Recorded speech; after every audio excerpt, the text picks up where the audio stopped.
my gosh. I'm gonna say it's gonna come to my head as we're going. I may throw something at y'all remember? Yeah. We live.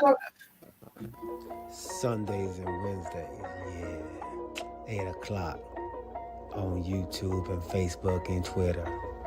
It's the crew and you. Let's go. You can't get any better. Best thing about it, the way he did it the right way. With the crew and you, to the crew and you. Do y'all have anything to say about What up, baby? Welcome to the crew and you. Congratulations to my dog, Chuck Little John, the OG. Y'all didn't know I've been changing hats all night, have you? No. You've been doing that. And so look, let me tell you, those dudes were the first one that I ever seen with the full tracksuit and no drawers. You know what I'm saying? Understand that you can be at the bottom, you can be anything you want to be, and when that happens, you can be a champion like me. Can you imagine 100 people just all yelling? With the crew and you, to the crew and you. With the crew and you, to the crew and you. What up, baby? Welcome to the crew and you. I'm your boy G. To my right hand side, we have the caterers. Cleanest bathroom, Corey Davis. And underneath us both, man, we have none other than OG, happy and disappointed, Chuck Little John. Hey, man, welcome back, fellas. Welcome back. How y'all doing, man? What's up, fellas? What's going on? It's been a long process, dog. It's been a long process, man. But besides that, man, I'm doing well, man. Doing well. Back in action. We're no longer homeless. No, we're homeless, G. Well, we didn't have a home when we were living with. Wait a minute now. People determine homeless as being in a shelter. So let's go ahead and clarify.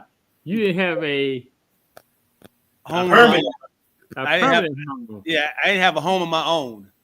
Right. But we finally moved in, man. Finally purchased a home, and now the process continues of unpacking. And I'm sure we all have unpacked before and moved before, and you never realize how much stuff you have and how much stuff you really don't need, man, until you move. What I heard. So yeah, that's it, man. But besides that, yeah, throwing some stuff away, man. Giving some stuff away. Giving some stuff.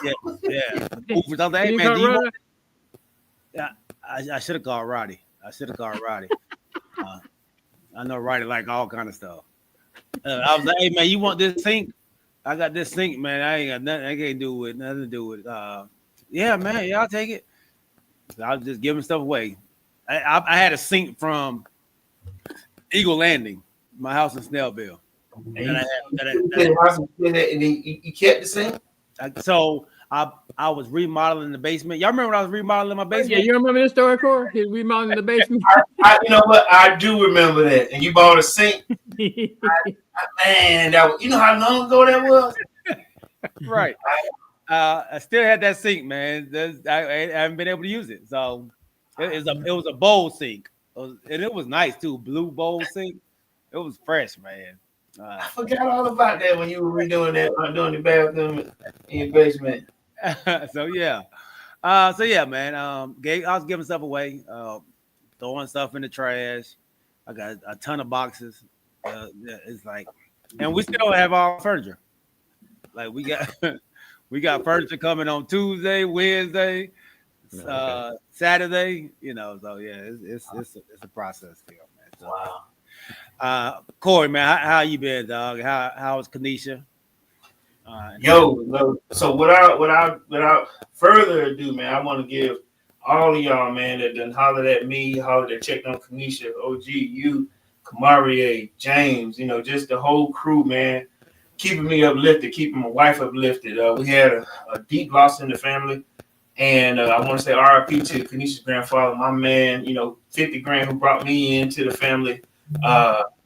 Rico Smith, man. Like I said, he watched the show on numerous occasions. I know we gave him a shout out on more than one occasion. He was always happy when we said his name up there in Cleveland. I'm sure he's resting in peace, but I'm just giving a warm shout out to him and his wife, doll baby, who's still here in their family, who's been always warm to me. And like I said, to you, who checked on me, man, and my wife, I appreciate it from the bottom of my heart.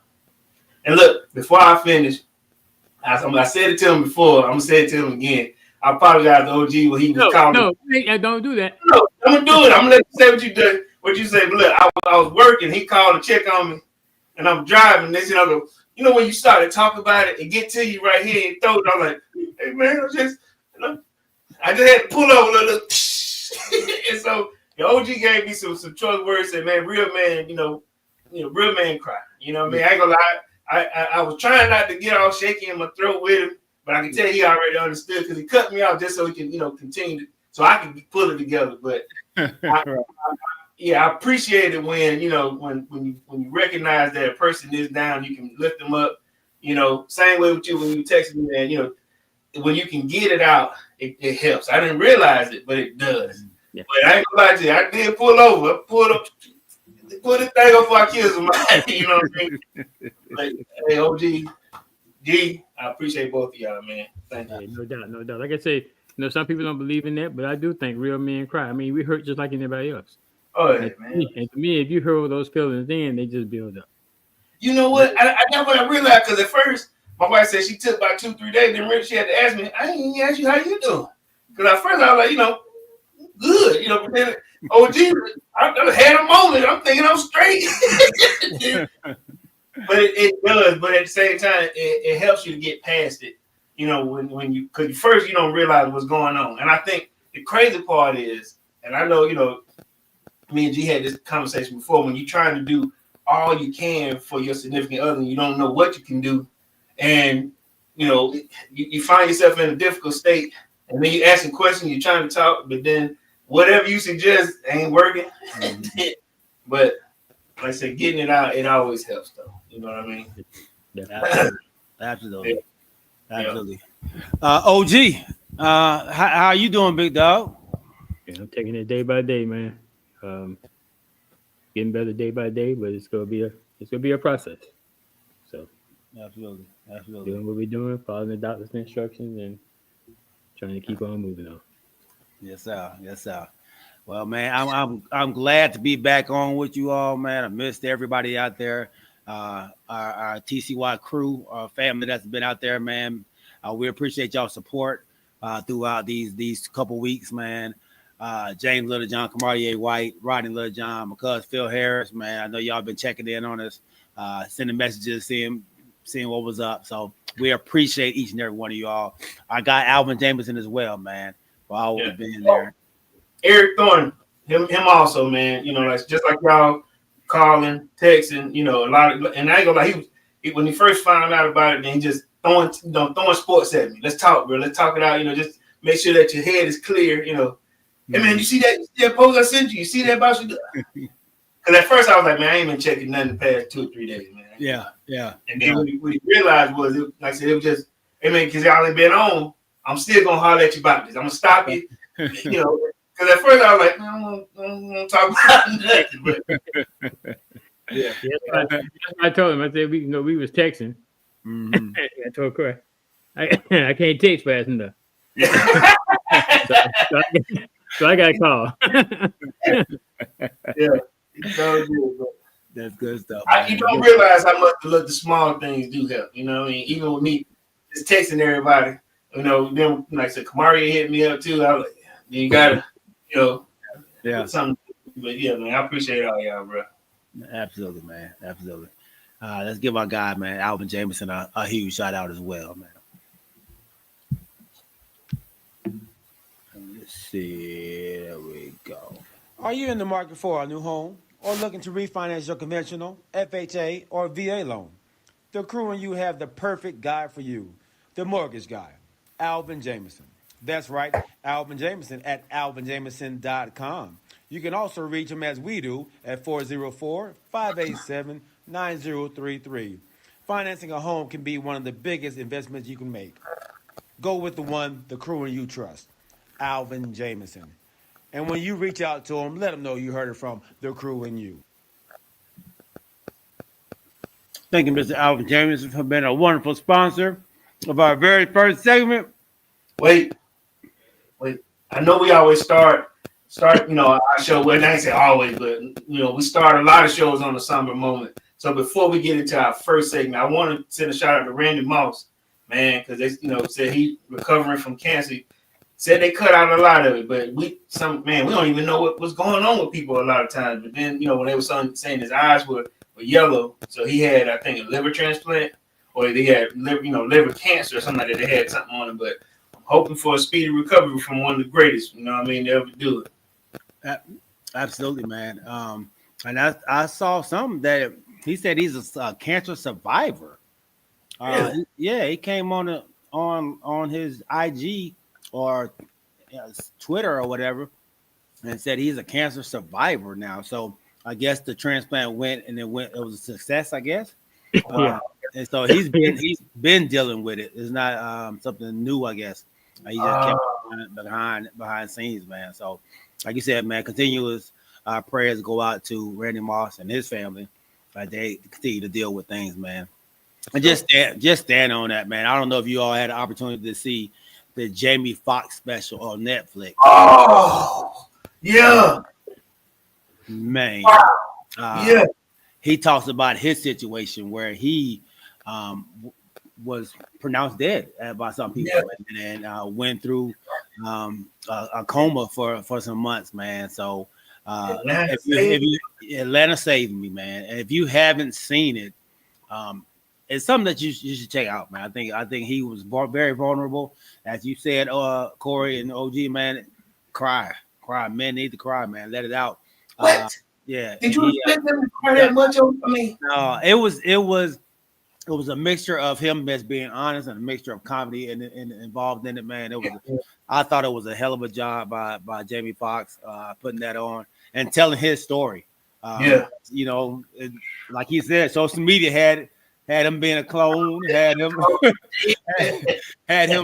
dying. It had a lot of stuff going on in him. He said he was on a boat. He said they had the boat capsized and all kind of stuff. But I'm like, when I saw it and just through the whole comedy special, I don't even know if you call it a comedy special or more or less like a coming to Jesus realization show. Mm-hmm. But he was emotional through that whole thing, but at the same time made a great show of it, Mm-hmm. But yeah, I'm like you. If you got a minute, I ain't gonna say a minute. You need the whole hour or something. Yeah. Great show. Yeah, check it out, man. Great show. He did an excellent job. All right, man. Hey, Phil, I appreciate the information. Yeah, I'm aware of that. I can touch the microphone and talk, but that was a different type of situation where I need to talk to somebody on the phone first and not through technology. Hey, for real. Good stuff. All right, fellas, man. We appreciate everybody out there, everybody on Facebook, YouTube, and Twitch. Remember, when you come to this channel, man, tell a friend, bring a friend, and when you come, don't come by yourself. This is episode 52, season 5. We have some stuff to talk about, man. We haven't spoken on live on this show in a while, man. So I know a lot of people want to catch up. So we will catch up on some things, talk a little Heisman talk, Travis Hunter, talk a little bit about this NBA in-season tournament that is now at the championship level between the Milwaukee Bucks and the Oklahoma City Thunder. And then also we got to talk about this NFL playoff race that's going on right now as well. We have 2 teams that are involved in it that's on this podcast, and one that's not. But I am a proud Cowboy who is proud of the way they continue to fight. After injury after injury, man, they continue to fight, man. So I can appreciate that. All right, so fellas, and then of course, man, we might just jump into anything else, man. This is Barbershop Talk, so remember to put your name in. Remember to put your name in the chat. We'd like to see y'all who's all out there, man. We want to interact with you all, man. So please put your name in the chat. And then while y'all are out there, Make sure y'all hit that subscribe button, the like button, the comment button as well. And follow my dog Kamarie White and his wife, the Christianist Podcast, on all your podcast platforms. All right, fellas, man. Let's get it. Let's talk about the Heisman Trophy winner and Travis Hunter. And I'm gonna say right now, man, I've seen on my feed, disappointed that Travis Hunter won this thing. They felt like Deshaun Beatty. Is it Beatty or Beatty? Beatty should Running have. back. Yeah, the running back should have. How do you all feel about that? Do you feel that somebody else that won it was not the best player in the league? Let's start with you. That me? That might be me. That me? Let me see.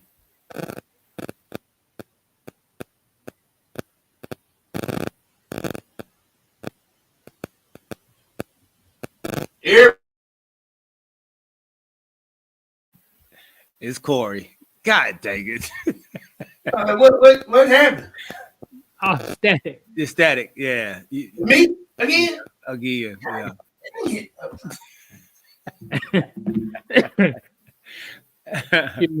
While Corey's fixing that, I think he should have won the award.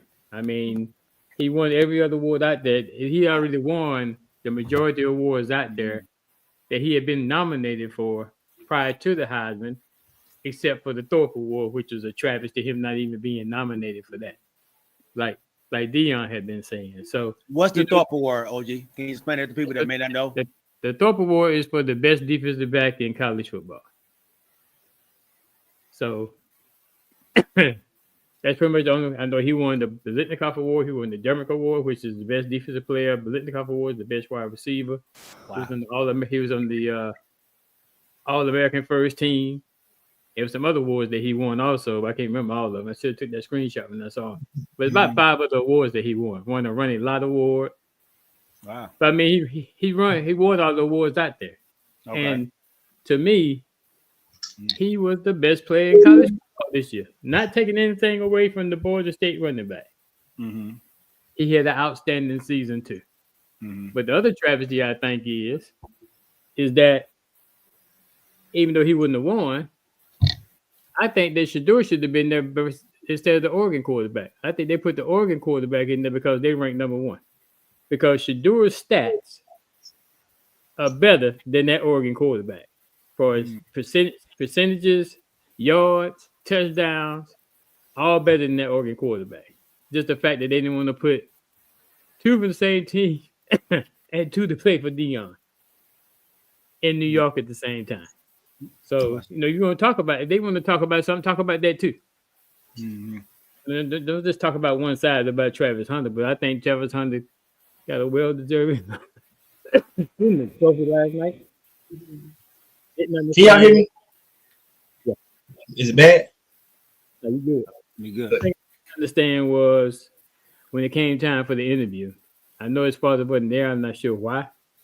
But I just wasn't sure why his mom didn't go up there. Maybe she didn't want to go up there without his father. I don't know. Mm-hmm. But they did talk to her after the fact. So instead of asking his mom to go up, he asked Dion and Shedeur to go up when it came time for his interview before they announced the award. So not sure about that, but I think the award is well deserving of him. Mm-hmm. And like I say, not to take anything from the Georgia State running back, he had an outstanding season. It's still going on. He might be able to break Barry Sanders' record. Mm-hmm. But I think they gave it to the right guy. Excuse me. Okay. Decatur's cleanest bathroom. I doubled down on that, man. I had this conversation with a lot of people, and then at the same time, I'm like you. I watch blogs. We watch all these different people with opinions on it. It's the most outstanding player in college football. You know what I'm saying? Not the best quarterback, not the best. It's the most outstanding. Mm-hmm. This guy is clearly the most outstanding. You know what I'm saying? Playing on both sides of the ball, the amount of snaps, and like you said, the awards that he got. It's a travesty that what is it? Is it dope? Which one that he didn't make it on at least the panel? Or as a candidate. Thorpe. The Thorpe Award, yeah, the Thorpe Award. That's a travesty right there. I mean, at least candidate is he was worth that. You know what I mean? But at the same time, it's the most outstanding player in college football. Not like you said, not the best running back, not the best. It's the best football player. This guy is a football player, and he is outstanding on both sides of the ball. And somebody had mentioned this to me. Not to mention, there was twice this season where he stepped in for Horn as a punt return. Or the kickoff return. On each side, on all three levels of the game, he can play ball. You can put him in, and this guy will flourish. This guy will he will exceed better than the average player. You can put him anywhere. Even to this day, they still don't know what he's going to do in the NFL on the next level because he can play both sides. Now we understand going to this next level, he's gonna have to choose a side. But they may, like Dion, put him in, or make some packages for him. But I'm like OG. He was the best and most outstanding player in college football. So whenever somebody else brings up somebody else, I like Genty, or I hope I'm saying his name right. He was an outstanding running back. But the best outstanding player the Heisman Trophy went to the most outstanding player in football, college football this year, hands down. OG was like 2.5 hours, like 8 something. Oh, he got there 8. Yeah, he got it in about almost 11. Okay, so he said one of his friends got out there at 8 and got in more. Hey, Crystal. They said, "Hey, baby." She said, "Hey." No, I agree with you all 100%. Yeah, go ahead, OJ. Corey, I'm sorry. And while I'm doing that, like I said, I'll piggyback on the Shador portion too. Listen, there was no way they were going to give Dion that much shine. There was no way, because you had to just like the Thorpe Award committee. They got away with murder on this one. Everybody else was like, "Listen, we just can't let this guy come in and run the gamut with two outstanding players." You know what I mean? Yeah. So, as much as he should have had a seat at the table, I know he did get the most valuable quarterback award. Or what was this award that Shador got? I forget which one. Johnny Unitas. So Golden Arm Award. Golden Arm Award. So yeah, and that's what I'm saying. You give me the Golden Arm Award, but it's like it's a contradiction a lot of times. Yeah, I got the best arm in the game, but I'm not a candidate for and I ain't saying he should have won it, but like I said, a candidate ahead of a guy where my completion was better. But I guess, like I said, I got the best team, or I'm ranked the best this year, so I should be in there. So it still has a lot of twists and turns to me, where it could be better. But we all understand what the game is. Yeah, I think you're 100% right, man. They want to give Dion that much. It's bad enough that they had a good season, but to have two players that with that much publicity, man, they weren't about to do that. So I agree with you 100%. I think, and I'm gonna triple down with you all, man. I think he deserved it, man. Travis Hunter, he definitely deserved it to play at such a high level on both ends of the ball, both sides of the ball. There's no player in the league that is doing that, or I don't think has done that. Period. Even Charles Woodson, when he did it, he was okay at receiver, and he only did receiver every once in a while. He wasn't doing it every play like Travis is doing, man. So he did a few kick and punt returns too, didn't he, at the time? He did as well. So man, we'll probably never see another player like this, like Travis Hunter is. Once people look back over his college career, they will appreciate what he's done, man.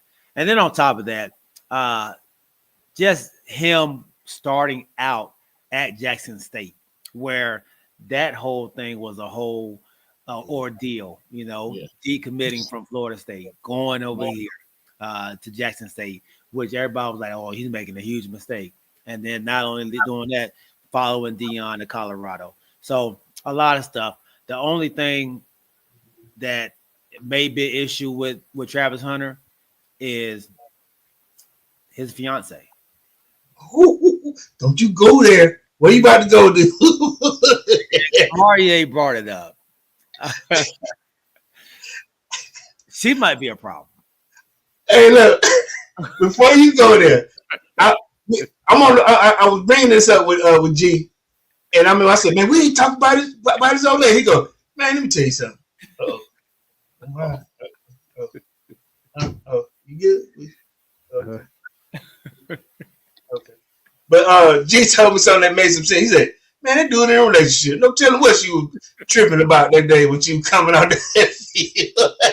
And that made sense to me, but tell me something. Tell me where you going with this, brother. So while he was, before they made it to that night, you know, they do the pregame or the warm up, you know, and everybody's meeting and greeting, and you're, you know, chilling in the conference area, wherever area they are in New York. You know, you're rubbing shoulders with different people, and he brought his fiance there, and his fiance is seemingly annoyed that she's there, and how long does she have to be there? Is a saying that came out. How long do I have to sit here? And then when he wins his award, Deion Sanders has to tap her to make her get up because she's sitting there. My wife just said, I'm always annoyed. and fair. Yeah.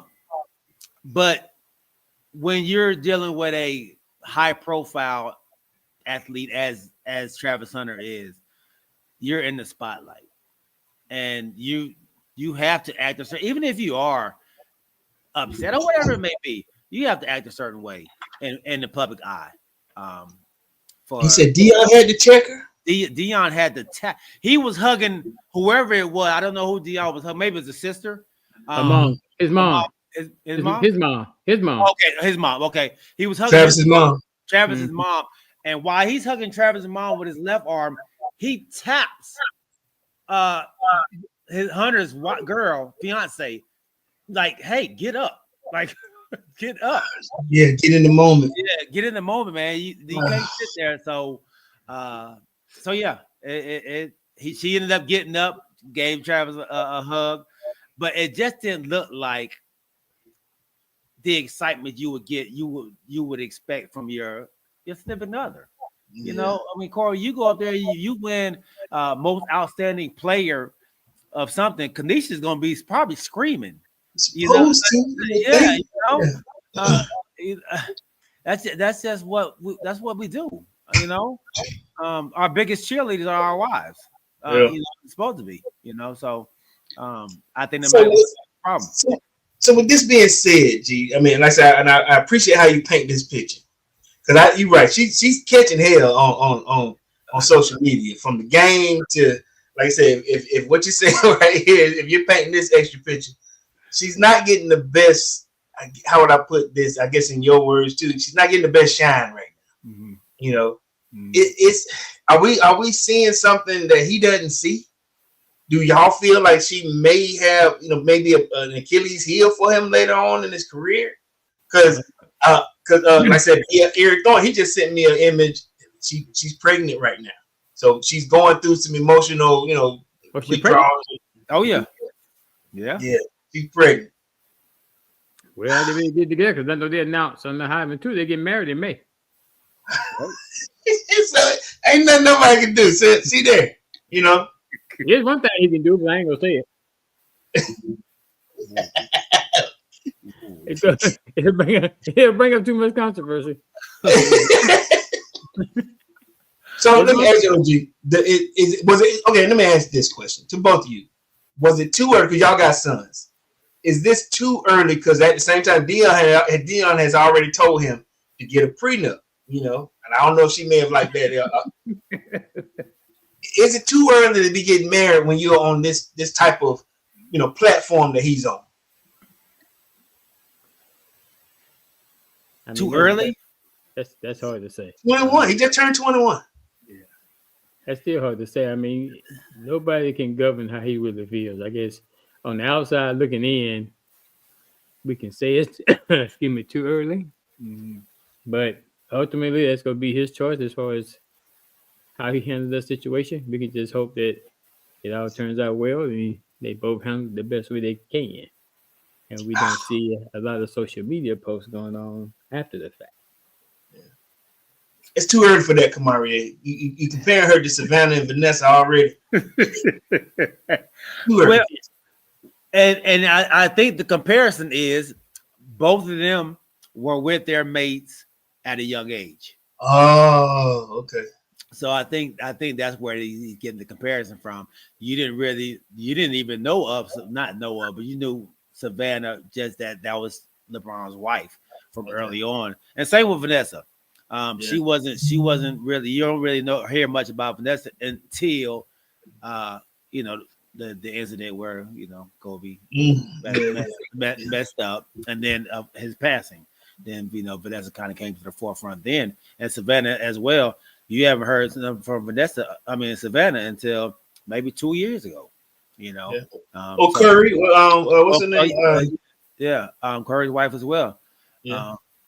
So and they started out at a young age as well. Though they started off a lot of guys start off early with the bottom girls. You know what I mean? It's how long they last. You always bring that one that was with you. What you mean the bottom girls? Corey, like the one that when you were on the bottom. You have gotten in trouble with this before, Corey. But your main chick, your bottom chick, the first one. I don't know. We had this discussion before, and it led to some. As long as that door open over there, I'm right now. But, it led to some. The one you came up with, you know what I mean? I'm trying not to, but like I said, your high school sweetheart, or your first love, those ones that you bring with you that last or like I said, sustain the test of time. Right now, I'm just saying it's too early to give her. I guess because she's in the spotlight. We didn't see Savannah in the spotlight, like G said. We know that they had a lady, but they wasn't in the spotlight until some years later. Now she's still here, without, like I said, her own spotlight on the negative side. Then we can give her the hugs and kisses because she got to get some popularity sooner or later if she stays with him. Because like I said, like you just said, Savannah, we've never heard anything negative about her. Savannah, Vanessa, we ain't heard nothing. Like Snack said, they call her a gold digger. This girl got 2 degrees now. She can probably make some money. She could have bad pregnancy attitude. She's very young and pregnant. I'm not going to judge her on these brief moments. Good. Okay. All right. That hormones going. That we do have to take that into account. She is pregnant, so she could be going through different emotions. But like you just said, G, it's the timing though. Don't do it where at the end of the game. Who was that you were talking to? It's the last game of the season. I don't know what I did. That's what G said too. He said, "Man, I'm telling what that girl mad at." Yeah. And and then you say, "Hey, man, once you make it, it's hard to find somebody that's not a gold digger." So he probably feels like I found somebody before I made it. And he ain't handsome. He had already made it. He had already made it when they got together. I can't go with that one. You can't go with that one, dog. He said, "No, he had already made it." Yeah, he already made it. He up in that line right now with NIL, and he hadn't, and now he's become the Heisman. So he had already made it. Yeah, okay. I think he made it when he made that. He was in the news from the point that he made that decision to change from Florida State to Jackson State. Yeah. They put the spotlight on him right there and there, and he's lived up to that spotlight. But yeah. So she's 3 years older than him. She's 24. Yeah, she's 3 years older than him. You know, how long have they been together? I've been trying to figure out how long they've been together. I'm just about to ask that. Was she's not from Jackson State?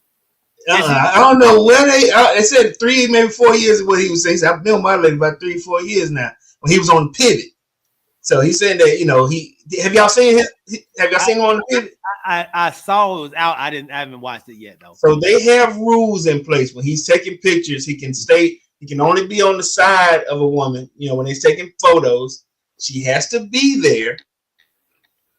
And then at the same time, you know, he said, who has rules? Huh?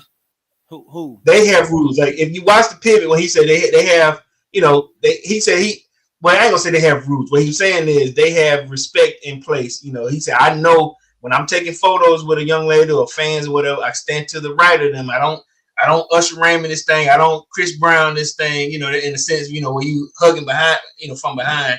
You know, he said he stays clear to be respectful of his old lady. He said, I'm not going anywhere. Look, this. Like I was saying before, this man ain't the most handsome, but I know money can bring you a whole lot of opportunities that you never had. But Remus, what's up, dog? Welcome on, Remus at NF Skull. They met in high school? They said they met in high school, Remus said. Yeah. So that's 4 years, because he's been in the league. This is his 3rd year in college, right? Yeah. That's his 4th year. He was 2 at Jackson State, 2 at Buffalo. Yeah, 2 at Colorado. Yeah. Okay. I mean, 2 at the Buffalo. So yeah, this is 4th year. 4th year, okay. So she probably got him that freshman year at Jackson. Right before probably left high school. Probably left high school. Okay. Dang. NF Skull, man. We're talking about Travis Hunter. I thought it'd be y'all talking about. Okay, yeah, absolutely. She is a substitute teacher. Just graduated. How you gonna say she is substitute? Okay. Well, that's interesting, man.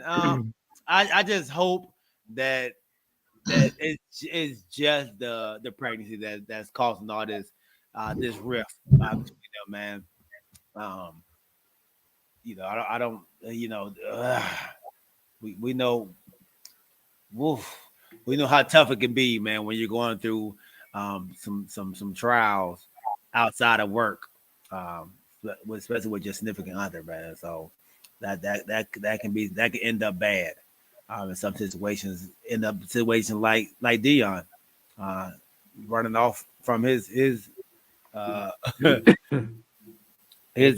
ex-wife, man, senior night. So let me do this here while you're talking about it. So these are some fun facts about Lenee. I think her name is Lenee, Lenee. She graduated from Kennesaw State in 2022. She graduated from college from Kennesaw State in 2022. That's the first thing. She has 2 degrees. Okay. Like I said, from Jackson.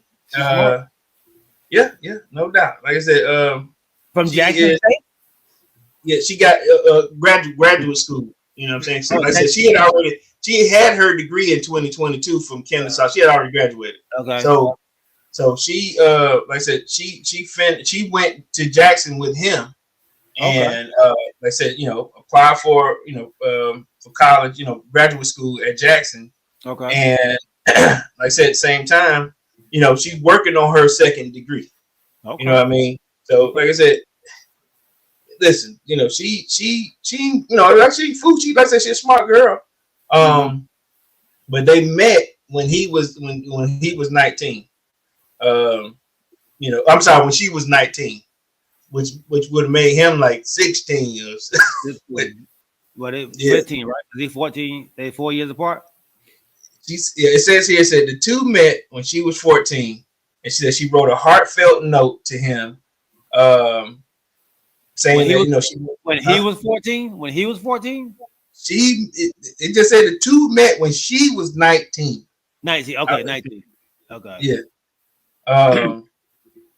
It says here, we're living in our 3rd state together. So there's another fun fact. So she was here in Georgia, in Kennesaw, went to Jackson. Colorado. So that's the other show. Listen, they're just giving these little fun facts, But yes, it looks like. I mean, Yeah. and that makes me feel better that she's been with them for Yeah. that duration. Yeah. So she's held I'm them sorry, down. she's 23. She's 23. She's Yeah, 23. She'll be 24 in 2005. Yeah, so she's kind of holding them down, and through the changing and all that stuff, man. So I can appreciate that. I can appreciate that. A little different aspect from it, man. I appreciate that. Yeah. I appreciate that. Snack said, man, it is a mess. I wish the family all the luck in the world. And Kanisha said, I think she graduated early because she is only 23. Yes, I'm sorry. She's 23, not 24. Yeah. All right. Well, that's good, man. Good. Well, congratulations, man, to Travis Hunter. Congratulations on their pregnancy and their announcement of them getting married in May, man. So kudos to them, man. Let's keep it good. Keep it good. All right, man. Let's move on. OG, you got anything? I guess before we leave off for college, Okay. we ain't had time to it's called killing. Had time to talk about the final playoff standings. Oh, okay. Oh, nice. Yeah. I remember distinctly the last time I was on here. I gave y'all a warning, and I said, if Clemson beats SMU, Yep. that Alabama's going to be out. Corey argued me down, saying what the commissioner said, and I told y'all the commissioner was talking out of both sides of their mouth. At one point, he was saying, the people that's already in, we're not going to move them. But the people playing the extra game, we're not going to penalize them. You can't have both. And I gave that example as what could potentially happen. Mm-hmm. And the only thing that saved SMU was the fact that in the second half, they made the game. Mm. I think if they had not made the game, then unfortunately Alabama would still been in there. But the fact that they made the game, I think the committee got it right and got them out of there. I'm riding with my wife when they were doing this, and I was like, I said they finna screw somebody over because I always say the same thing. This thing was set up for Bama. Mm-hmm. You had Nick Saban coming on right before. If they don't get picked, it's a travesty. It's like I said, it's the strength of schedule. And then somebody said something that made some sense to me. What if they would have lost 4 games?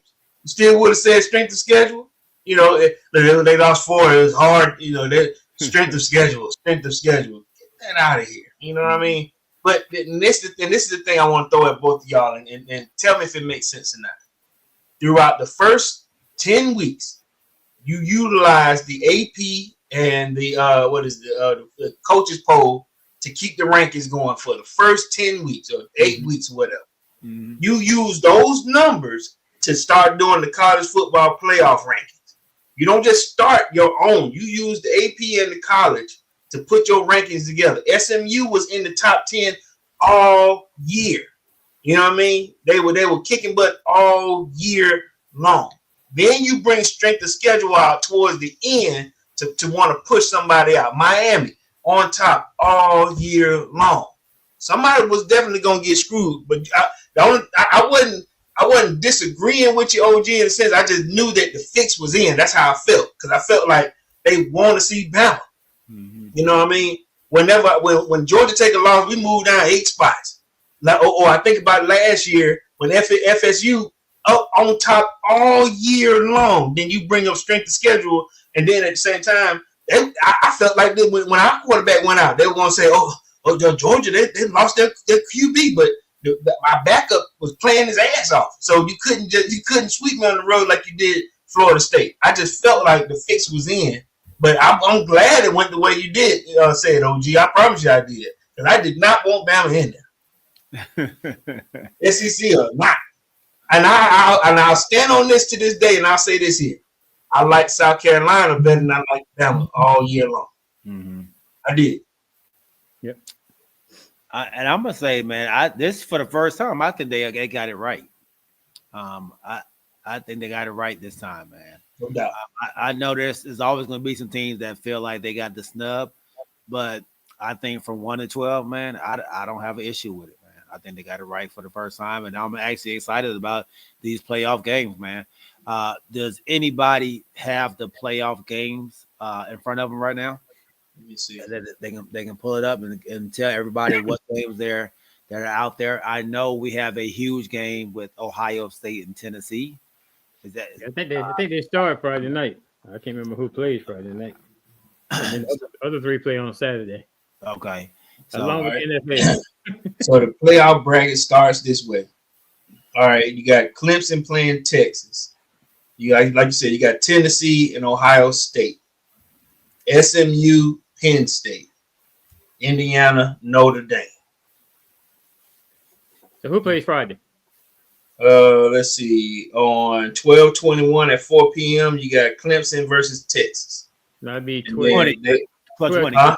12. Oh, 12. Who plays 12? Oh, I'm sorry. 12/20. Indiana, Notre Dame. Okay.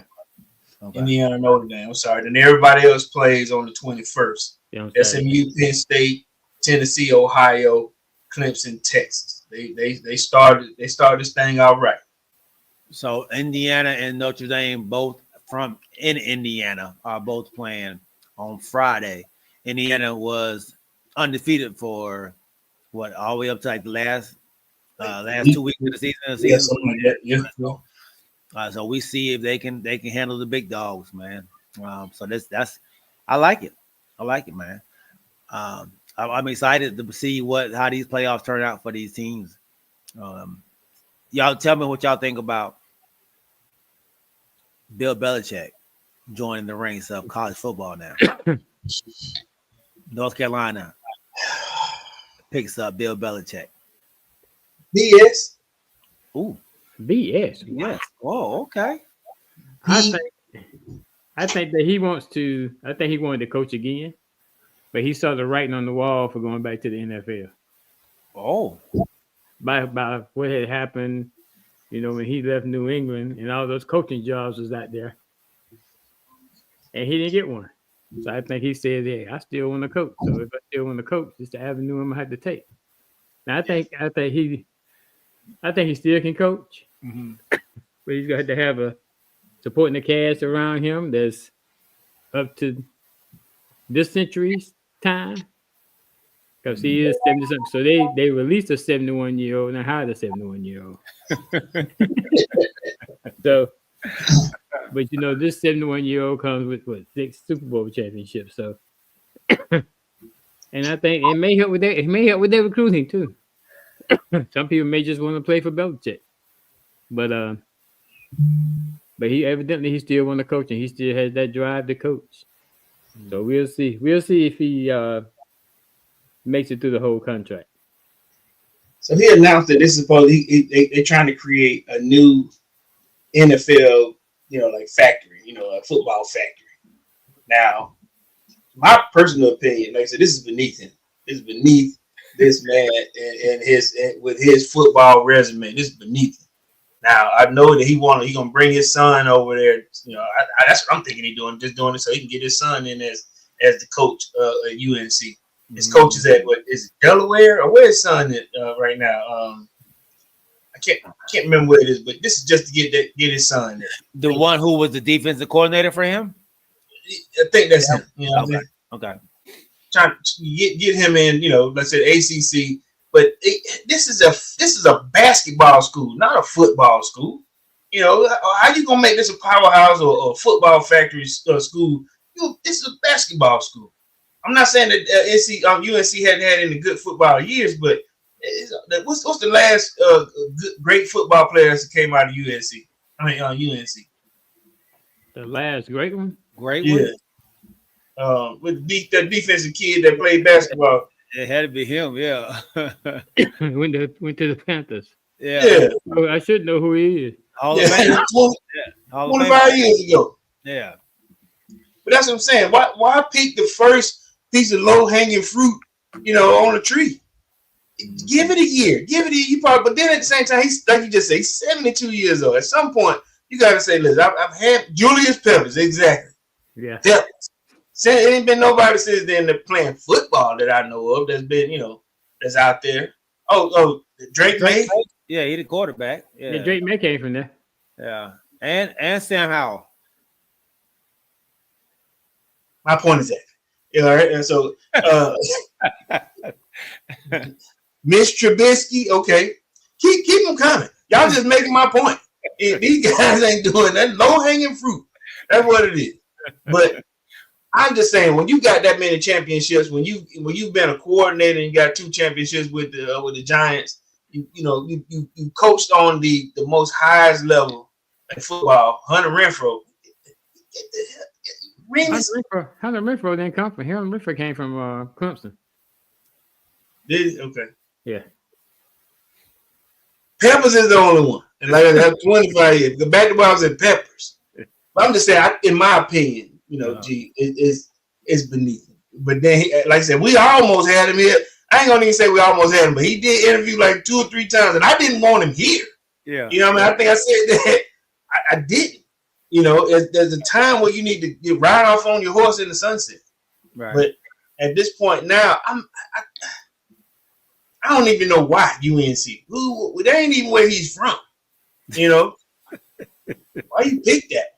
But because they were the first one to show interest, and he afraid he won't get no other interest. So instead of sit back and wait like he did on the NFL, and not getting nothing. Go ahead and jump on that first worm that's out there on that hook. Okay, you using Lawrence Taylor. That was 40 years ago. they still helping your point. All right. Snack said the same thing like you said, Corey, man. That he took the job, man, to pass it on to his son. Yeah. He says it's written in the contract. so I mean that's maybe for a year, like you said, and we'll see what happens next. It's gonna look strange to see Bill Belichick in the college ranks, college itself. I honest, if he does decide to stay, I think he can turn that university program around. Yeah, that program around. Of course. Yeah, because he does have, like you said, that pedigree where it will, if he stays. 72 was old. I mean, it's older, so especially to be, climbing it, going up and down that field, and that's a lot.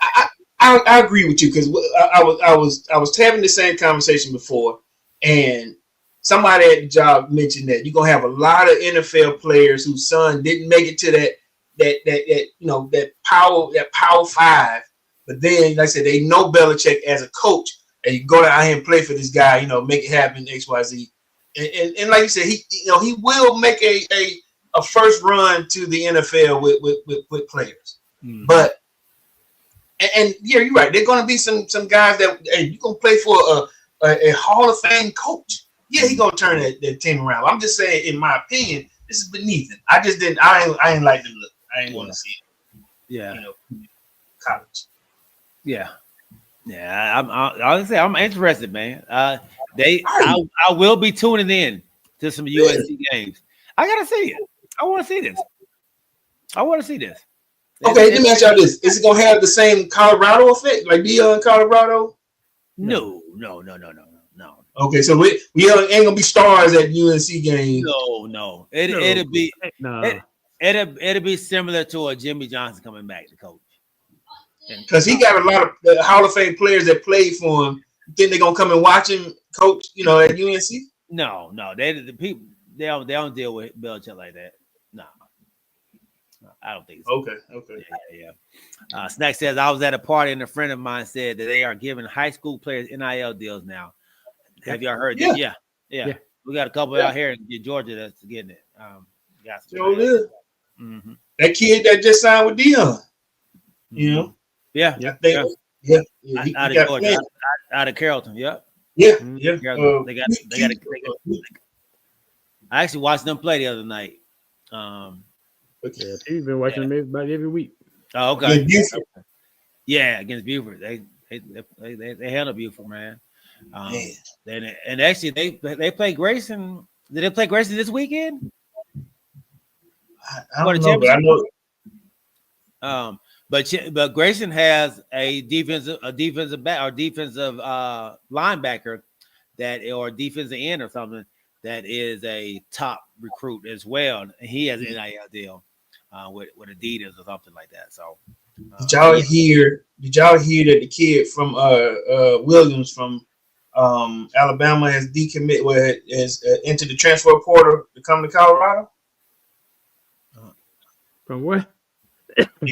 Number 18, the kid from the 17-year-old kid from Alabama. He hit the transfer portal, huh? What? To come to Colorado? That's what they saying, man. I got to, help me out here, TCY family. That's the kid Williams. The stellar guy that had that 2 week where he was claimed to be the best player in college, man. With them 2 weeks, that man was balling in. Remember saying that's a lie. Okay, so he's staying at Bama. This Eric Thornton telling to me, I gotta check some of his stuff too. But yeah, I thought they say he was decommitting. We also lost Nitro at Georgia. He hitting the portal as well. Okay.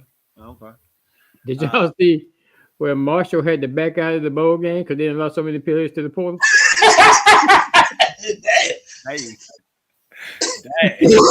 What? Is that serious? Yeah. Louisiana State or Louisiana Tech is going to take their place in the bowl game. Oh, wow. Dang, that's crazy. Pee Wee says, man, Georgia championship starts tomorrow, Monday and through Wednesday. Okay. State championships. Okay. All right, cool. Good stuff, man. Good stuff. All right, fellas, man. Let's try to hit some NFL stuff, man. One other thing before we go to the NFL. Okay. My name says happy and disappointment. The disappointment part is because of South Carolina State losing in the Celebration Bowl this weekend. Oh yeah. I don't know if it was Russ. I'm not gonna take anything away from Jackson State because they came to play. I mean, they from the first kickoff they had stayed on the ropes. So I don't know if it was Russ because Jackson State had played last week and State hadn't played in 3 weeks.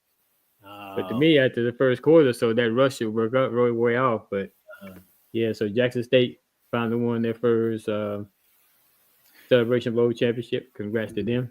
I'm still proud of South Carolina State because they wasn't even expected to be there. They just picked 4th in the conference. So that's the disappointment part. But did y'all see where Teddy Bridgewater won state championship? Yes, sir. At his high school, for sure. Yeah. So that, and then did y'all see that clip I sent y'all about? I know we talked about this on the show at times too. About females dunking, Ashlyn Watkins. I saw that. It didn't do nothing for me. You crazy, man. Hey, look, I guess because it's from South Carolina, you know what I'm saying? Look, now you got a chick that's dunking, you know what I mean? But and you know how tall she is? She's 6'3". She got up there. And the bad thing about it, not the bad thing, but what happened? The previous play she had gone down for a layup, got a shot blocked. Then she came back down, stole the ball, and the same person that blocked her shot, that's who was tailing her when she threw it down. Throw it down, big woman. Throw it down. He said throw it down. All right, so we move on to the NFL. All right, man. NFL. Hannah Hidalgo is balling, OG. What you think? Oh, yeah, she is. I mean, they just beat UConn. Did they beat UConn? Who did? Notre Dame. Did they? Yeah, she is absolutely balling. She's up there on that Juju Page Bucher's level. She is a baller. Yeah, and they got a matchup coming up. USC. Yeah, USC and UConn. Yeah. Who's the girl from Notre Dame that's doing pretty well too? That's what we're talking about. Hannah. That's right. Yeah, that's what we're talking about. Yeah. Okay. I know her name. Yeah, she balling. CC got enough for Corey to get excited. You know what? Look, I got a CC comment. Since y'all want to do that, since we playing off the cuff. Caitlin Clark was Times Athlete of the Year.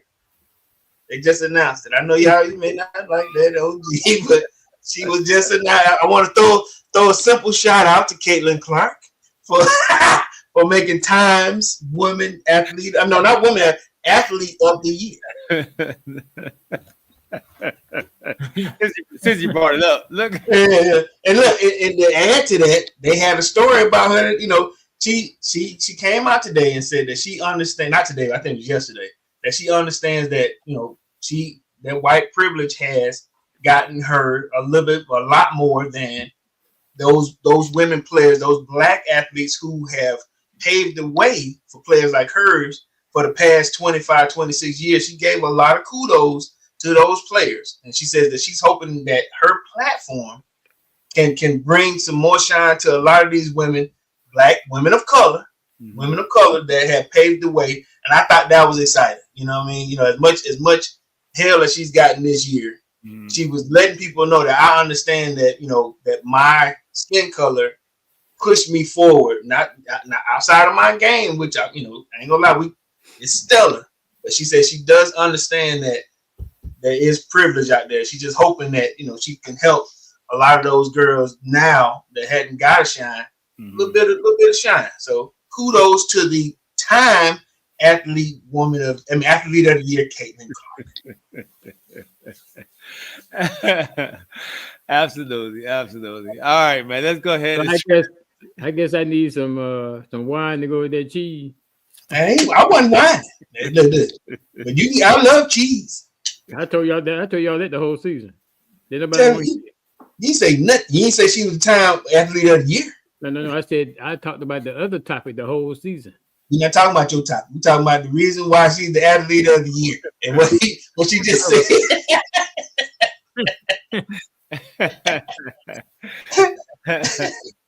He said Simone Biles should have been the Athlete of No, she should not have. Caitlin Clark is. You are out your mind. that Time Athlete of the Year goes with the same privilege. Oh. So you know what? Hey, drop the mic. Don't drop no mic. There was some great football going on. Right, G. Transition. Being played this weekend, fellas. In the NFL, man, and it started on Thursday night. Los Angeles Rams versus San Francisco 49ers. You just never know what to expect out of these Rams, man. One day they show up, the next day they don't, but they find a way to show up against the 49ers, man. Tell me what y'all thought about that game on Thursday night, OG. All thing I remember about that game is my man Levondre, whatever his name is, walking out on this team. Mm-hmm. I mean, absolutely. Yeah. So you got two lines. He know why he was brought there. Mm-hmm. He brought that. I can't remember the starter's name. He brought that because the starter was hurt. So when this starter comes back, you get in your feelings because you're not starting anymore. Then they had two linebackers to go down. And you ain't want to play. Yeah, they say next man up. You say, nah, I ain't going in. I'm putting my towel and going to the locker room. Yeah. To me, he just pretty much ruined his career. I think he like 32 years old. They said it was 7 minutes left. Yeah, and they were and at that time, San Francisco couldn't stop the run, so they ended up putting the third string linebacker in there. Because the guy who came back from the injury, I can't think of the name. Well, heard towards Kinlaw. Kinlaw. He got hurt again. Yeah. And he told him to go back in. That man walked off the field. Yep. He said he refused to play. Refused to play. My thing is, if you're gonna refuse to play, why dress out? Why is it sit up? Why even suit up? The crazy part was Mooney said, man, he probably get cut anyway. He's like, when I tell you that team cut on his butt, yeah, he probably gonna get cut anyway. He said, I ain't never seen nothing like that. I think Kittle said the same thing. He said Mooney said it right. You know, you give up on me, you give me the right to give up on you. Yeah. I think the other person I can remember right offhand is man, I can't remember his name. Wide receiver, played for Tampa Bay. Antonio Brown. Oh, Brown. Strip it down, taking off all his clothes. Yeah, and you ain't seen him since, did you? That was it. And that's probably what's gonna happen to this dude. Yeah. Because who will pick him up with the mentality he got? That if I don't get what I want, I'm not gonna suit up. Yeah.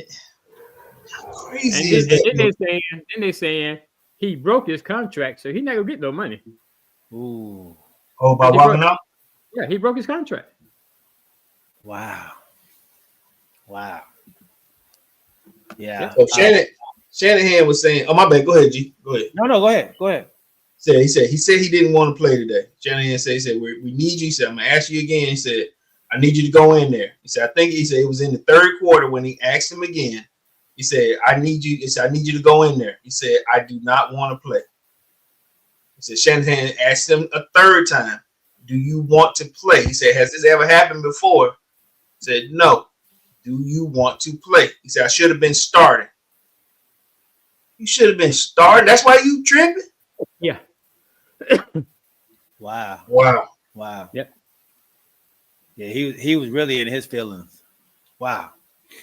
I think Snap Panther hit the nail on the head. He better go on to the USFL. They may not take him. No team will want to take a guy who doesn't want to be a teammate. I should have been starting. Yeah, because see, he was starting when Greenlaw was out. Oh, okay. That's why they brought him over there, because Greenlaw was hurt. Okay. I think they just signed him this year. So you get mad when the guy that you place you took get hurt, and you say, I should have been starting anyway. So Greenlaw comes back, who is the starter, and he's mad now because I'm not starting anymore. So he thought he did well enough to keep this starting position. He thought he should have Willie pimped him. Yeah. White pip. Yeah. Okay. Now it makes more sense to me. Yeah. Wow. Yeah. So San Francisco's and they take an L to the Los Angeles Rams, who are still fighting for that playoff position in that NFC West, man. We go over to the Baltimore Ravens today, man, and Lamar Jackson puts on a show. Cold-blooded, man. 290 yards, 5 touchdowns. The Giants did a pretty good job of holding Derrick Henry down, but Lamar showed, man, hey, I've been criticized a lot for not being able to throw the ball, but I'll show y'all a little something I have in my package now, man. And he had a stellar game. He's definitely making another MVP run. Definitely. I don't know about MVP, but he's leading the league in passing yards right now, man. And he's over Jared. Yeah, then they say he's leading the passing, dog. Yeah, I have to look it up for sure. But I think he's leading the passing yards. But they got another big game. They got a big game Saturday, though. Oh yeah, Pittsburgh. Ain't no big game, man. Ain't no big game. Anytime them two play, man. Oh yeah. You never know what's gonna happen. Now I did see JJ Watt got injured at the end of the game today. I'm not sure what his statue will be. Yeah, TJ Watt. Yeah. I mean TJ Watt, yeah.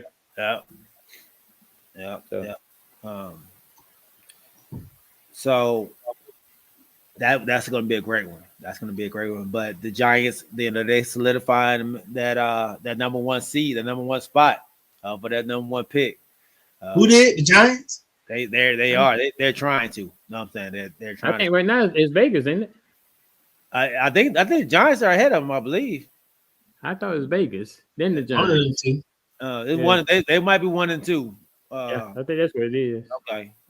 So if y'all could pick right now between, who get the number one pick and who would it be?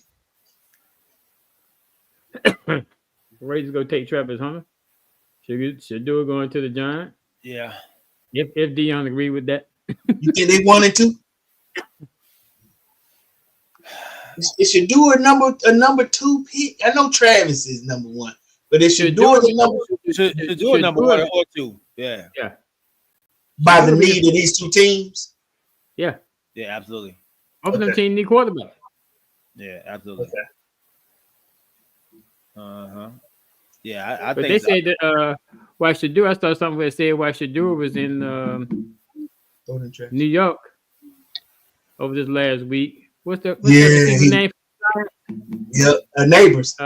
Yeah, Steve's not throwing the ball around with Neighbors. That's crazy. I thought warming up or throwing with when Malik Neighbors running routes. Close it up, but is that saying so? You're saying when you hear stuff like that, either like I said 1 or 2 gonna trade, but then the Raiders need a quarterback too. Raiders and the Giants need a quarterback. You're right. Yeah. Who need one the most? Giants. Both. Yeah. At least didn't the Raiders didn't they draft somebody? Ooh. O'Connell or something like that? O'Connell. They drafted a quarterback. Well, no, I mean, shoot, Ritter playing right now for him. So look, For the yeah, I think Ritter starting tomorrow. Yeah, let me tell you, this is how I'm feeling, man. And I ain't gonna lie, I'm a broken band when it comes to my Falcons right now, but and I'm hoping that this don't happen. But I'm gonna throw a scenario out at you. We drop Ritter, whatever they told him that think that you were supposed to be the next quarterback of the Falcons. This dude gonna ball out against us on Monday night, probably. For some strange reason, I feel like he gonna play out his butt against the Falcons. And let me rephrase. I was wrong about Lamar Jackson being the top passer. He's number 7 in passing. He go to the number 1 to 7. To 7. Joe Burrow is number 1. I thought I heard what's his name say that today on the show, but I guess I was wrong. He said he's at 3,200 yards. Maybe what is he leading in? Where's Jared Allen? Jared Allen's not even in the top 10. Jared Allen not in the top. He's 12. What is this? What do you passing yards? Yards. Yeah. So yards. give me the 10. Joe Burrow, Geno Smith, Matthew Stafford, Kirk Cousins, Baker Mayfield, Sam Darnold, Lamar Jackson at 7, Jared Goff at 8, Pat Mahomes, who's having a bad year, at 9, and Brock Purdy at 10. What week is this? This is current?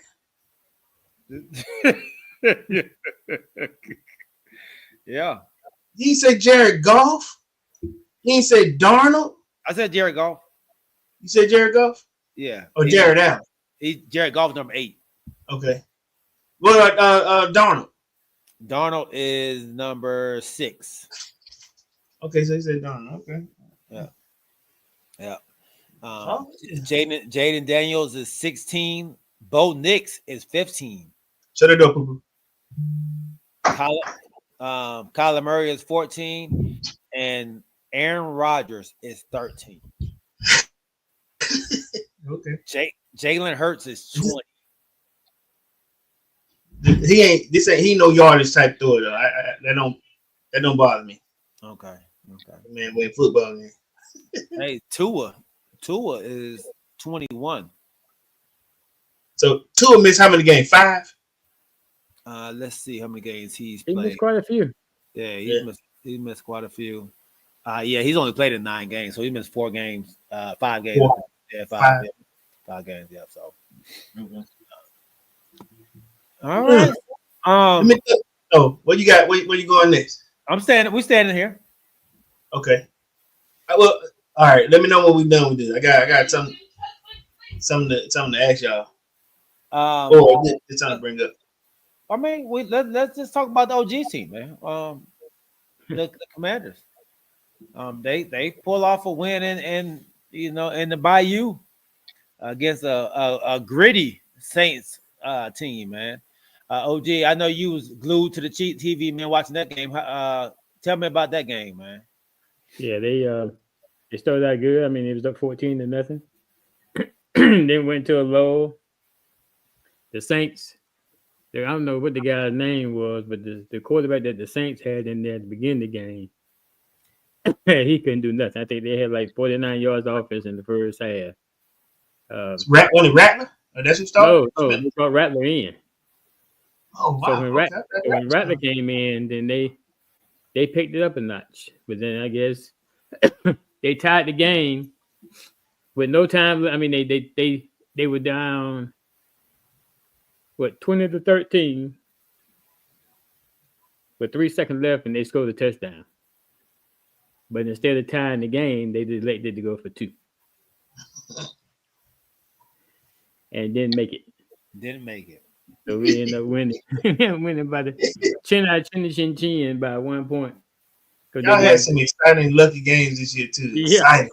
Exciting. What was their 2-point play? It was he was trying to go to the tight end on the out. Oh, okay. And threw it too far. But Jalen Daniels and Terry McLaurin missed, I mean, just by fingertips, a couple touchdowns where they could have put the game out of reach, but I guess that's not here nor there. But luckily we held on and won, reached to that 9-5 plateau. Yeah. So I'm happy with that. Still in the playoff run. Yeah, y'all have a big game next week, right? Oh yeah, we got to play the Eagles next week. Drop down and get your eagle on, girl. And they, they playing right now. They balling right now. And lights out, right? Lights out. And both sides of the ball. Yeah. I think they're a top defense in the league right now, man. The Eagles defense, surprisingly, Carter is actually playing up to that Georgia status that he was at in college, man. He's been a problem for opponents. This was Lattimore's first game, of course, coming back playing against his whole team. Okay. He played pretty good. He pretty much shut down the side he was on. Matter of fact, that when they were in there, they didn't usually look to his side. They looked to the other side. So, I think he could help a little bit. I mean, on the defensive backfield. So, but they can't. I mean, we're still struggling on offensive line. Came off a bye, and Daniel still got sacked 8 times today. 8. 8 sacks. Yeah, 8 sacks. But he did reach a plateau. The only 4 other quarterbacks have done. But 3 other quarterbacks have done. What? In his rookie season, he's thrown for 3,000 yards and rushed for 500. Okay. You do 3 sacks? Okay. Yeah, so I think New Orleans Saints got 8 sacks on that fast joker. Yeah. Dang. Yeah, so I think they say other people have done that. I know there was RG3, Cam Newton. I can't remember the third person. Oh, Tyler Murray from Arizona. Okay. And Daniels is the 4th person. So I know, Corey, you were pushing for the old man from Denver to get the Offensive Rookie of the Year. That was me.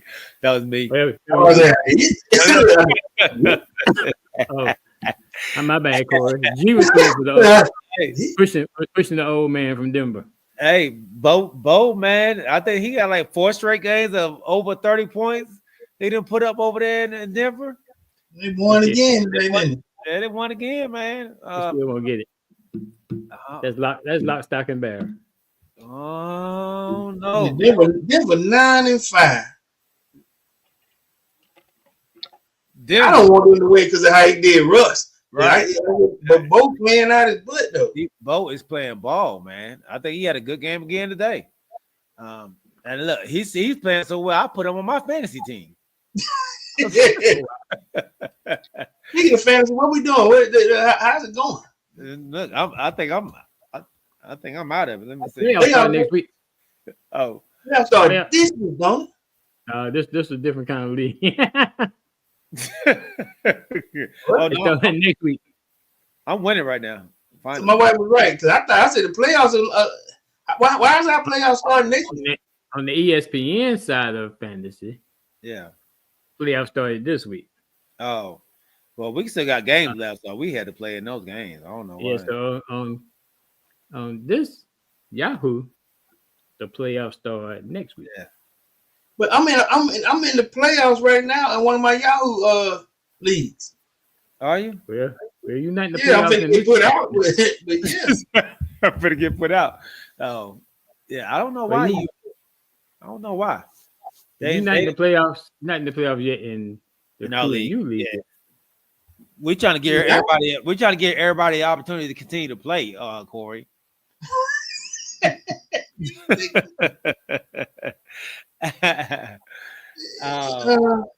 So speaking of that Philly team, man, they played a hot Pittsburgh Steelers team, and we all went Philly, man. It was pretty impressive how they took care of Pittsburgh. That team was playing well, man. Like I said, they held Saquon Barkley down, but Jalen Hurts actually had a good passing game this time, where the receivers were, involved in the game. So the Eagles, man, look like a team to be reckoned with. I always felt like they will falter, but they are proving me wrong on that end of it all, man. So, team to watch out for. A team to also watch out for, the Buffalo Bills. They go up to Detroit, and I want to say they put a spanking on them, man. A team. I think Josh Allen had 5 touchdowns today or something like that. Jared Goff did too. They couldn't stop him. Oh, Jared Goff had 5 too. Yeah. Dang. Yeah. That Josh Allen is actually playing really, really good ball. We always known him for his turnovers. And he seems to have, kind of, taking it down, where he doesn't turn the ball over as much. But listen to this. Heck of a win. Listen to this. Jared Goff, 494 yards passing, 5 TDs, 13 yards rushing. Damn. Almost 500 yards. And you lose. They won. Who was that? That was Josh Allen, right? No, that was Jared Goff. That was Jared Goff? Yeah. Yeah, that was Jared Goff. Oh, wow. Not Josh Allen. That's what I'm saying. And they lost. And they lost. Yeah. Hey. That's because they couldn't stop him. They couldn't stop him. They said this dude was they just let him throw. You know what I'm saying? So now we got competition in the NFC now back for home field now. Yes, sir. Eagles and Lions. Eagles and the Lions both have the tied same up. record. They tied up now. Ooh.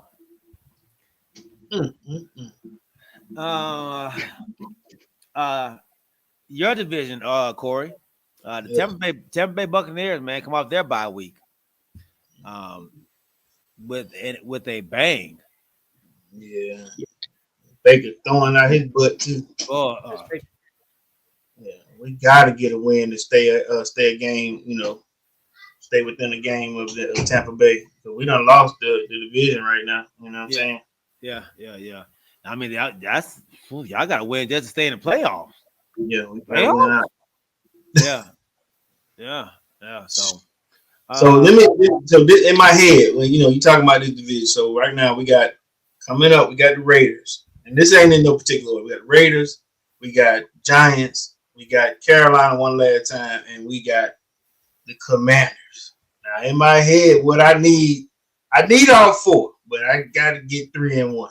You know, I'm scared. I'm scared of the Commanders. I ain't gonna lie to you, but you know, we need to get at least three out of these last 4. What's your record right now, Corey? 6-8. 6-8. Oh yeah. Damn. For sure. Yeah. We done lost the last 4. For some reason, we were 6-3, and out of nowhere, we just start crapping. That's Huh? 6 and 7, Corey. Is it 6-7 or 6-8? 6 and 7. 7. Okay. My bad. But I ain't gonna lie to you. I ain't gonna dump on Kurt. You know what I mean? But he done had a bad couple of weeks. You know what I mean? Mm-hmm. And sometimes, you know, you just try to ask him, man, what are you doing? You know. And I know he's been getting squirrely in that pocket, but golly, man, some of them, it wasn't terrible last week, but I'll give you a perfect example. That pick six it killed us. You know, that was 10-17. That was the game right there. Defense was playing stellar. We lost 17-10. You know what I mean? But that pick six, man, it was gone. You know, we started marching down the field, and then like you said, you just ask yourself where these picks come from at what time.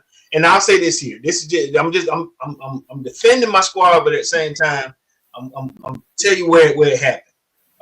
It was kickoff. I think we were only down 7, and Ray McLeod, I think it was, he was running the back and fumbling, and we were already down 7, and then they, converted, and now we're down 2 touchdowns. Start marching back down the field, pick 6. Now we out the game. You know what I mean? It's like we got no chance at that point. So it was a terrible turn of events on how we lost that last game with Minnesota. You know what I mean? And like I said, Kurt being the professional that he is, I'm not giving up on him, and I'm not saying it's time to play Penix at all. We rode the back of him on 6 wins. It's just when the mistakes happen, it just got real bad. Because we were scoring with him. Mm.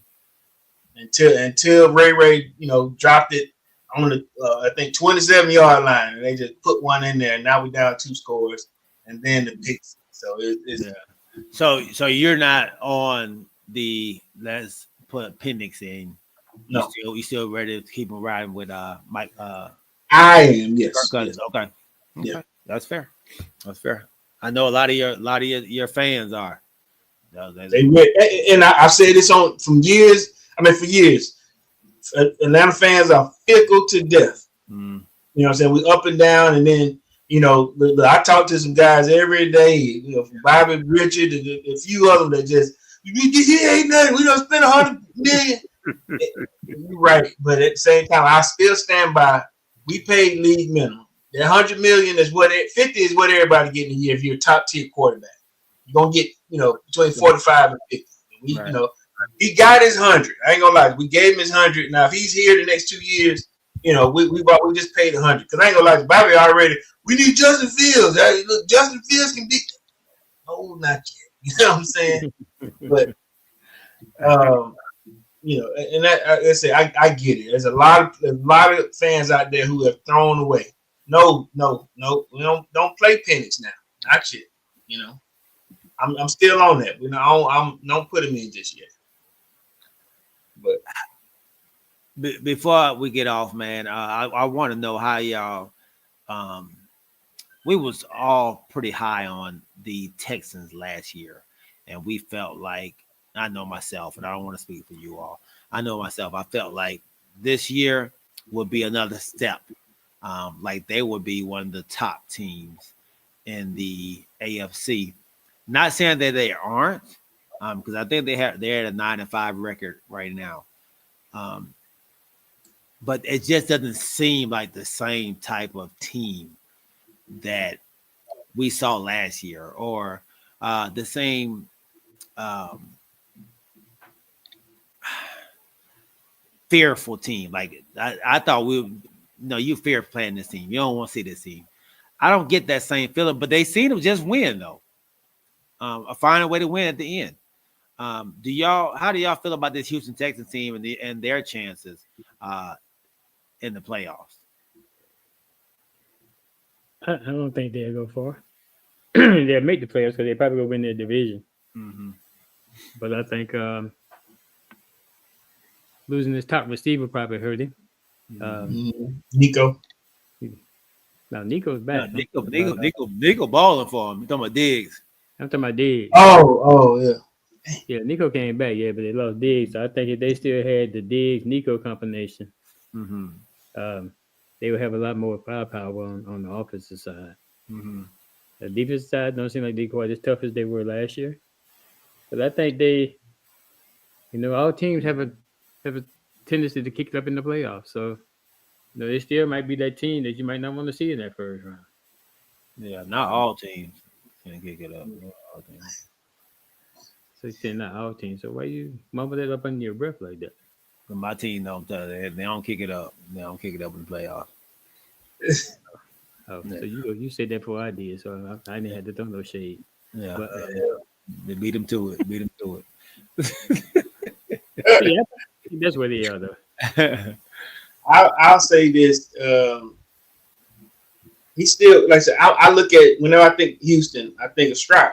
You know what I'm saying? They're going to be as well as Stroud is. And honestly, I think they were playing this way last year. I think they just had more consistent wins last year. They were on roll.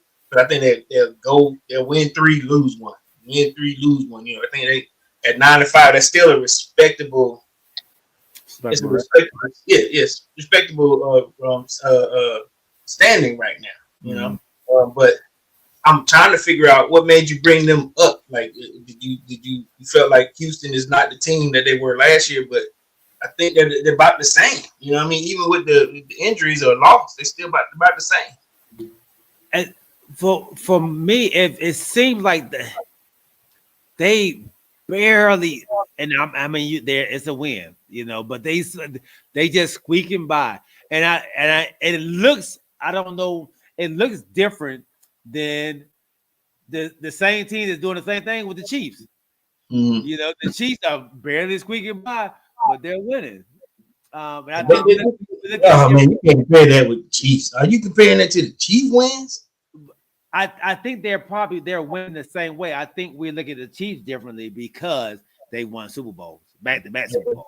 So I think we look at it differently, but they're playing the same way, and I just see their game so much different, but they're basically the same game. They're winning the same type of way. So how do you feel about this? Snack saying that the difference is teams got tape on CJ now. Got a whole season of his do's and don'ts, and I agree with that. Yeah, I agree with that. So now CJ next year, this is that sophomore slump, that quarterbacks go through. I think now he has to come back next year and bring some more to his game, where he can, combat what the defenses are doing to him now. So I agree with that 100%. Of course, they were 10-7 last year. Yeah, it seems like they're playing. Their record says they're playing better, right? I'm saying they started winning at the end of the season last year, right? Did they make it to the playoffs? Yeah. They got to the playoffs. They lost to the Ravens. They lost to the Ravens in the second round. Yeah. They have a better record, but they're not playing as well as they were last year. Okay. I don't know if you can say that, So yeah, but so Houston has this is going out the door. They got to play Kansas City, Baltimore, Tennessee. So two out of 3 are gonna be tough. But Pat Mahomes, they meet the week now. Pat, Pat gonna go play. Yeah, Pat gonna play though. They don't have Airbnb over there to tell him, man, you not playing no more. Who got fired from UCLA? Yeah, he got fired, man. 1 year. Wow. 1 year. Right. Is he going now? They say that his NFL time is over. You think that's true, or are they gonna bring him back to Kansas City? Because somebody said this here. The Kansas City Chiefs became how to put this average on offense when he left. Vulnerable, right? They have a vulnerable offense since he left. They were juggernaut when he was, the offensive coordinator. But they learned how to win, they won championships, since he left. But it's a winnable game now. I mean, do you think there's some truth to that? I don't know, but there's a lot of talk about that he wasn't the one really calling the plays. That was Andy Reid. Yeah. There's a lot of talk about that too. So that's why he left. Yeah. Ooh, so if that's the case, then he may not have a job in the NFL. I don't think he'll go back to Kansas City. No, and then the NFL. I mean, that UCLA offense wasn't banging out numbers either. They run the same pro style offense over there too. Yeah. So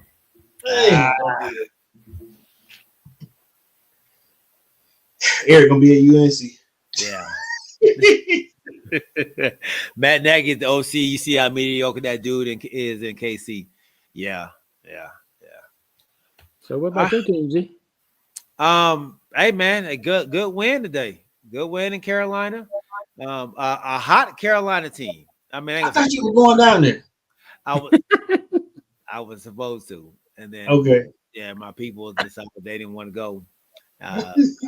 So we said we'll take another trip. And I was looking at my buddies down there. I was like, God, I think I should have went by myself. I'm out here opening boxes up, like, God, they in a suite. I was like, oh man, I ain't gonna lie, cause I'm around with my wife. She go, he doing so. He should be having a good time down there. I said, I don't think he went. Oh man, yeah. So we had a good time. So G, I know we talked about. So y'all beat the up and come Panthers. But what about the game against Cincinnati? Oh man, well we had them boys after the block punt. My man decided, let me try to run this thing back. I'm gonna be the hero. I'm gonna be a hero. Disappointing, man, because my boys had played outstanding that whole game. My defense had played outstanding, man. Had held that formidable offense with the Cincinnati Bengals and Joe Burrow, who's leading the league in passing, and Jamar Chase, even though he did light us up, we held them to 20 points, man. So we felt good about what we were at that point, man, and to have the game kind of taken away from us at that point, man, that hurt. After, like I said, after making a crucial stop. But I think also, man, the game could have been different if my coach, man, would run the ball, dog. Like, he went away from a guy who I've told y'all, Rico Dowdle, he was killing them. He had 120 some yards at the time, and he went away from him. I think I heard this. I think this is, I told you about the LPs. If you get LP and they get scratched, the same, it repeats itself. But I think I heard this same statement coming from you about the OC that's currently at Philly. Yeah. Didn't want to run the ball. Yeah. So now your head coach, who's also the OC, you're saying the same thing about him. Look, one thing I've learned about Mike McCarthy is he would lie to you. This man said he had watched all these Cowboy games when he went and got the job for the Cowboy. Yeah, man, I've been watching Cowboys film. Found out that man ain't watched no Cowboys film. How you know? He said it because they asked him about a player, and he was like, yeah, you know what?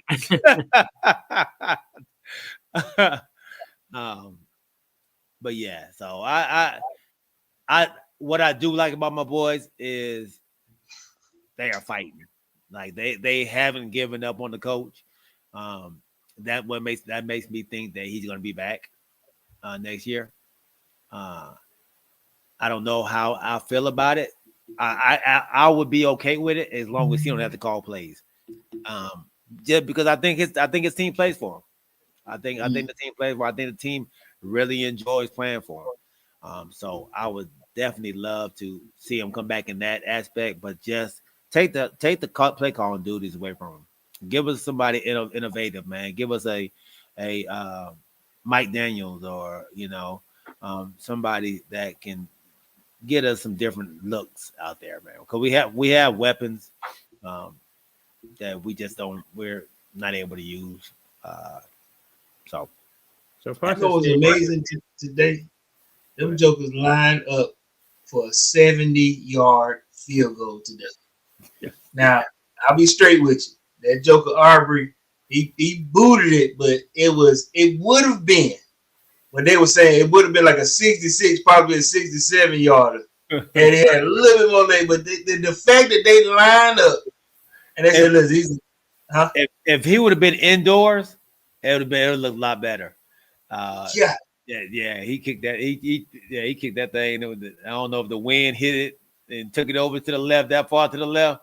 But my man caught it. But like I said, he had leg. He could have. He could easily been a 67. Yeah, he's kicked a 70 like in practice.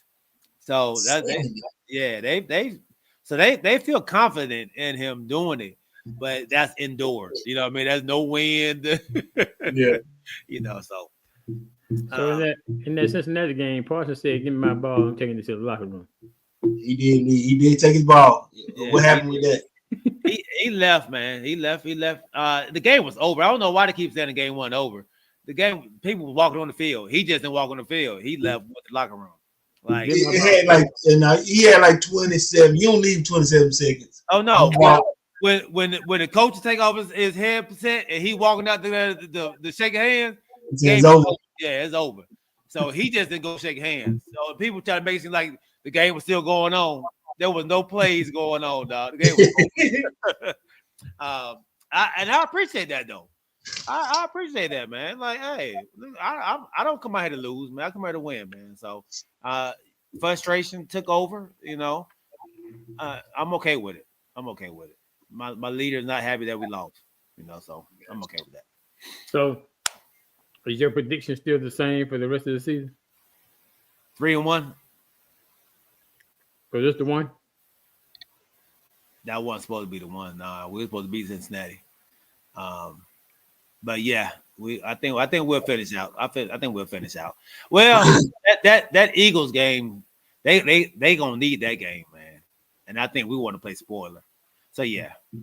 Yeah, no, we ain't going 3-1. No, we're not. No. Cooper Rush is not gonna beat the Eagles. No.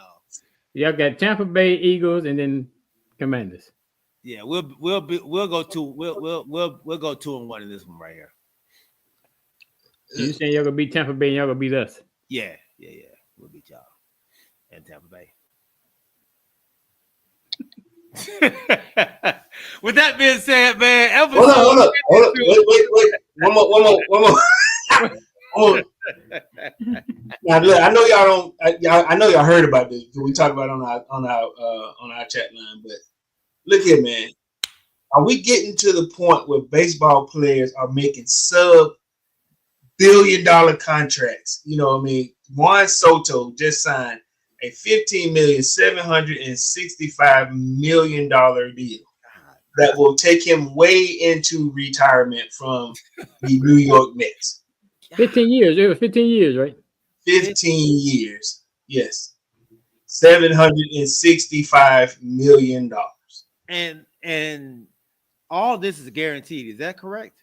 Let me tell you something. When I say it's all guaranteed, it's all guaranteed. Now, he on top of the guaranteed money that he will make until he's 43 years old, he got a $75 million signing bonus on, in that, like, here you go. You're gonna get this on top. But for the next 15 years, we will owe you 716, like I said, the $75 million signing bonus is like a separate check.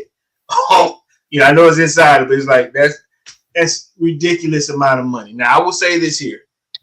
The New York Mets are still the same team that Bobby Bonilla 30 years ago said, listen, I don't want all my money now.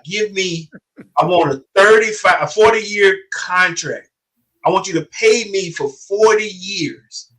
So this man, he said, I just didn't want to be broke the rest of my life. Damn. He said he want to be broke the rest of his life. Like basically, I just want to make sure that I still get. I think he get like $3.5 million a year for the rest of it. I don't know how many more years is still left on that contract, but are you talking about Bobby Bonilla? Bobby Bonilla, yeah. Now this guy getting $50 million a year. Is like 50, man, a year till he's 43 years old. So that's what I'm saying. I know we don't talk much about baseball, but is anybody gonna get? Remember when what's his name? He got 265, and everybody thought that was crazy. Play for the Yankees. I can't remember his name. Rodriguez, Alex. Yeah. Do you realize that was 25 years ago? Damn. And that contract was absurd then. 765. Kanisha put in there. Y'all be sure to come check out Austin and Aaron's baseball game. Yeah. We're going all in. Man.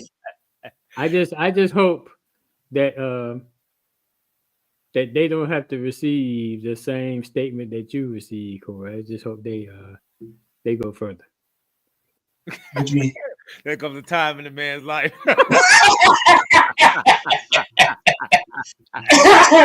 Oh. So Snack saying that so Bonilla is gonna be paid till 2035. Damn. Now he's saying $1 million a year, but it's something in it that it's a little bit more than a meal, but yeah, it's something like that, man. But wow, he'll never be broke. Never be broke. Making $1 million a year, I'll take that. That's get a meal to wake up. The $1 million a year just to wake up. Dang. Yeah, but yeah, man. That's what I'm saying. I know that was, like I said, that was killer. Now the crazy part is this, and then I let it go. But there were 4 other teams that offered this kid $700 million. He just took the one with the top, 765. But there were 4 other teams. Is he that good? He's okay. He's a good player. Yes. Do I feel like 765 million worth? It lets me know when Robert Acuna for the Braves with his contract, we gotta talk about him last year. You know what I'm saying? I mean next year. Atlanta's not gonna pay that. We don't have that kind of bread. You know what I mean? We're not finna pay him that. So somebody's finna give him an absurd amount too.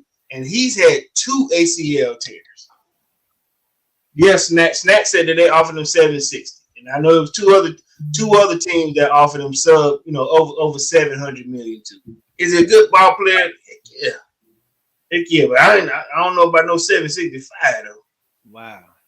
That's a lot of money. That's a lot of money. That's a lot of bread. Yeah, that's what I'm saying. I'm saying he's good. I'm just saying he is a good player, but he hadn't get. So he started at Washington. Okay. Then he went to San Diego. Then he ended up at the Yankees. This is gonna be his 4th team in I think 7 years. So he's okay then. He's okay. That's what I'm saying. He's a great ball player. Yes. Yeah. But that's it. For somebody to say, "Listen, I want him this bad," Juan Soto is awesome, but man, no rings. I say that. No rings though. Not playing with the Mets. You ain't gonna win that, obviously. Man, with that being said, the Dodgers, the Dodgers. Teach your kids how to play baseball, y'all.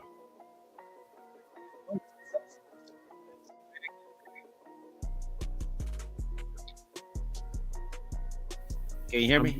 I'm beyond that today. I'll be there to watch Austin and Aaron, man, getting down. Uncle G's, swing! Let's go, baby. Let's go. Let my kid. Oh, Lord, hey, man, we appreciate each and every one of you all rocking with us, man. Episode 52 in the books. And we went a little long today, man. We missed y'all, man. We had to catch up. All right, my dog Snack Panther James Littlejohn, my homeboy Remus Cromwell, NF Skull, Kanisha Davis. Hey, we continue to pray for you, sis. My dog Kamarie White. Make sure you check him and his wife out for real, man, on all your podcast platforms. The Christianist Podcast. My wife Crystal Wright. My cousin Phil Harris that's out there. Anybody else that was out there, man. My dog Eric Thornton. Anybody else out there we may have missed, man. Charge to my eyes, not my heart. We love y'all. Remember to keep your head on the swivel and keep God first. We'll see y'all on Wednesday, baby, at 8 o'clock. We are back. We out. Peace.